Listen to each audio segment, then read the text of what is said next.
one of the biggest missed opportunities in Dead Space 2, in my opinion, is that the game already lets us control necromorphs in multiplayer, but it completely refuses to make that idea matter in the single player story. And that's always felt strange to me, because Dead Space 2 as a narrative is literally about signal transmission, neural overwrite, and marker-based control. Everything in that game revolves around the idea that the human mind can be invaded, rewritten, and repurposed by an external signal. So if the markers can command an entire hive of necromorphs across space, then in-universe it makes perfect sense that humans would eventually try to hijack that signal, not just to study it, but to use it. EarthGov was already doing illegal marker research all over the sprawl. They were experimenting on patients, running black site labs, building secret facilities inside civilian space stations. And Isaac himself is literally living proof that a human brain can receive, store, and even reconstruct marker data from memory. By the time Dead Space 2 begins, Isaac isn't just a survivor, he's already part of the signal network, whether he likes it or not. So the idea that EarthGov would never attempt to turn that signal into a control weapon just doesn't feel realistic to me. This is why I've always believed Dead Space 2 should have introduced a classified initiative, something like early marker control technology, not full hive domination, not armies of controlled necromorphs, just unstable, short-range, experimental signal interception. And this is where the multiplayer mode should have become canon instead of feeling like a disconnected side experience.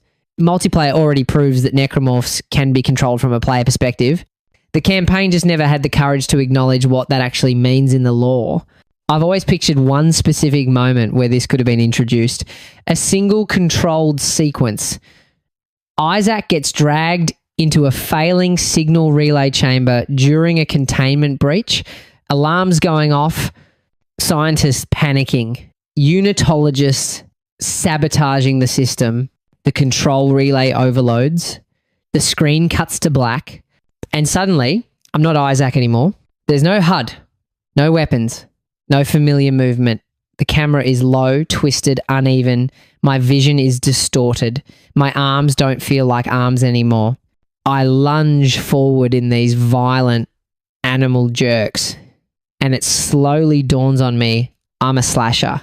For one short objective, I'm forced to move through a security corridor as the necromorph itself. I'm killing guards from the inside. I'm opening sealed blast doors with mutated limbs. I'm doing everything Isaac usually fights against. And the worst part is that I don't feel in control. I feel like I'm riding on top of an urge that isn't mine. Then the signal collapses. The relay fails.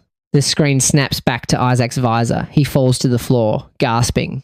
And that's when it really hits. I didn't just possess a monster. I experienced what it's like to be one. From that moment on, every single necromorph in the rest of the game would feel different. They wouldn't just be enemies anymore. They'd be a perspective Isaac has personally lived inside. Every time a slasher lunges at him after that, there's an unspoken horror. This thing moves the way I moved.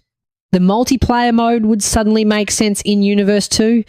It wouldn't just be PvP. It would feel like leaked training simulations, unstable control testing, or EarthGov experiments pushed way too far. And most importantly, this wouldn't turn Dead Space into a power fantasy. It would make it more horrifying than ever. Because Isaac wouldn't be gaining control, he'd be learning that control and corruption are the same thing. The same signal that commands necromorphs is the same signal rotting his own mind. The more humanity tries to weaponize it, the tighter they wrap the noose around themselves. At that point, the story wouldn't even be about fighting the outbreak anymore. It would be about the realization that humanity has crossed a line it can't uncross. They wouldn't just be victims of the apocalypse anymore. They'd be trying to operate it. And to me, that's the real tragedy. Dead Space 2 almost explored but never fully committed to the idea that the scariest thing in that universe isn't the necromorphs. It's the fact that humans were this close to pulling the strings. And this is exactly where Dead Space 3 should have taken the torch. Because once humanity crosses the line from studying the marker signal to actively trying to control it, You can't just go back to corridor survival horror and pretend nothing changed. The story naturally demands escalation, but not in the form of bigger guns and louder set pieces. It demands escalation in consequence. If EarthGov and Unitology are already experimenting with hive interception in Dead Space 2, then Dead Space 3 should have been the fallout of that decision. A world where humanity didn't just awaken the apocalypse, they tried to steer it, failed, and made everything worse. Instead of Isaac stepping into a battlefield, he should have been stepping into the wreckage of a civilization that thought it could pilot the end of the world. Tau Volantis shouldn't have felt like a combat zone. It should have felt like a tomb built by people who believed they were smarter than the extinction event they were playing with. Frozen research bunkers. Signal towers still broadcasting into the void. Failed control experiments locked behind ice. Evidence everywhere that humans tried to weaponize the Brethren Moon process instead of stopping it. And this is where Isaac's own arc could have become truly tragic.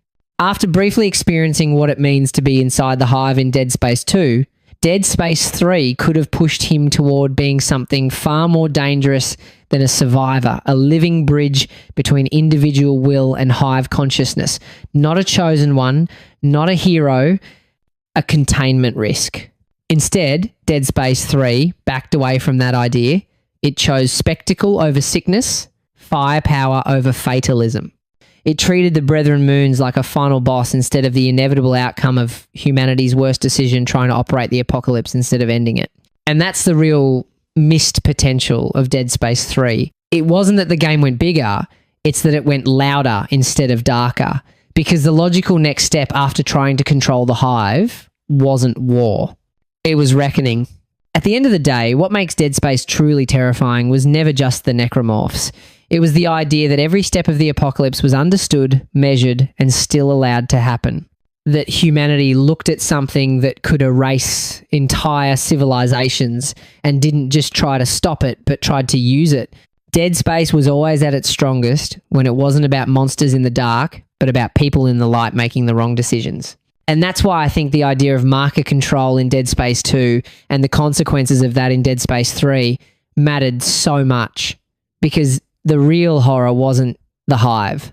It was the moment humans believed they could pilot it. That moment is where survival horror should have transformed into existential tragedy. Isaac Clarke was never supposed to be a hero in the traditional sense.